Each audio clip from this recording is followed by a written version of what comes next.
Today's questions have a variety of topics: computers, software and file storage, plus camera brands and lighting equipment. Let's get to it. My first question is from Arturo. Hi, I've seen in your instructive videos that once upon a time you used a Linux notebook for your edition workflow. Of course, now MacBooks and Retina displays are all the buzz, very different I know, although OS X is based on Linux too, but I'd like to ask your opinion about it. How was the overall experience? Would you recommend it to a photographer? Myself a Linux user with GIMP and Digicam solving basic needs, although finding out that Darktable raw processing has a steep learning curve. And thank you for all the answers you've been giving us. Regards, Arthur. Yes, I did try out a laptop from System76.com. They've kept going and going with their fantastic Linux laptops and desktops. As for software, there are lots of solid tools for photo editing for Linux.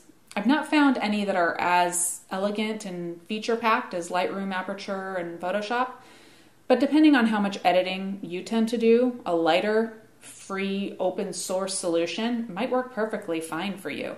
The great thing about Linux solutions is that the overwhelming majority of them are free, and many are available on Windows, Mac, and Linux. So you can try them out and see if, which ones might work for you, because everyone's different in how they like to work, and I suggest trying out different tools if you can. Zoran says, let's pretend cameras are cars. What brand automobile brands would you say mostly resemble Canon, Nikons, and Sony when it comes to overall style and or innovation in your opinion? I think they're all like Lego cars. You can buy a kit or you can build them up however you want. The color of the bricks is like the brands. Pretty darned interchangeable. It's all about preference. This is my Lego car. Roger has a few questions. What do you do with the photo files after you have completed a job for a client or even for a self-project? Do you save all files, just the completed edited photo, or maybe something else?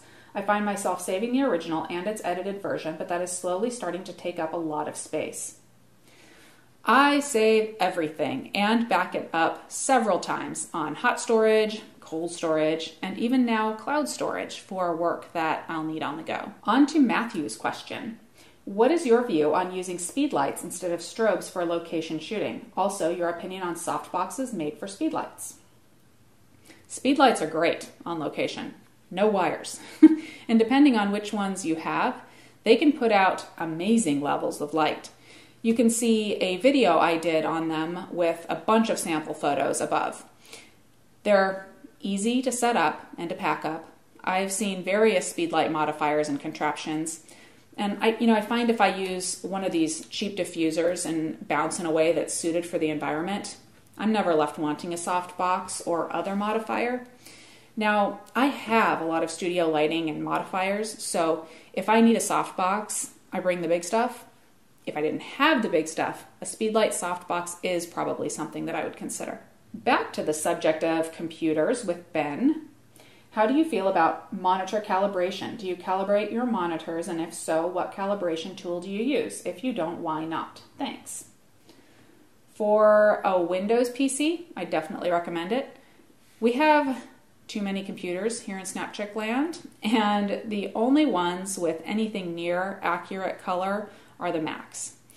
I don't calibrate them other than the quick and dirty Mac utility for it.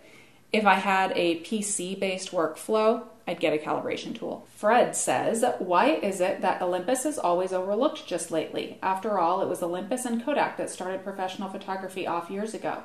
Every video on photography on YouTube mentioned Canon and Nikon, but no one ever gives Olympus a mention.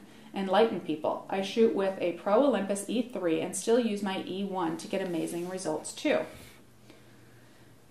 Well, I wouldn't say that Olympus is overlooked. They have committed to mirrorless for their higher-end cameras. They don't have an entry-level to pro selection of countless DSLRs like Nikon and Canon. That's clearly not what they're aiming for. And I saved Richard's question for last.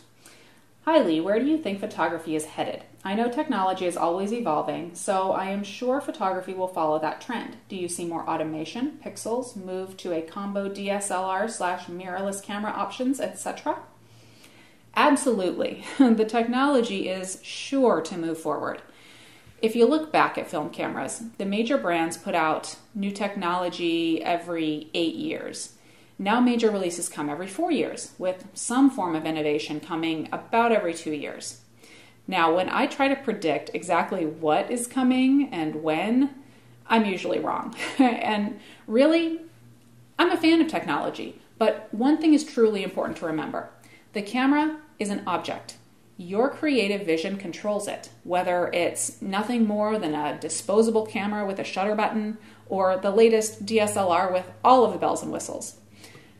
I use those bells and whistles when they'll be helpful, but the challenge that I put on myself is to remember that it's really what's going on in here that controls whether or not I'm getting the results that I want.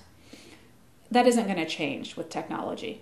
And on that note, that's all for today. Thank you guys for your questions. Keep an eye on my Facebook page or subscribe to my channel for next week's Q&A video. It's all about technique.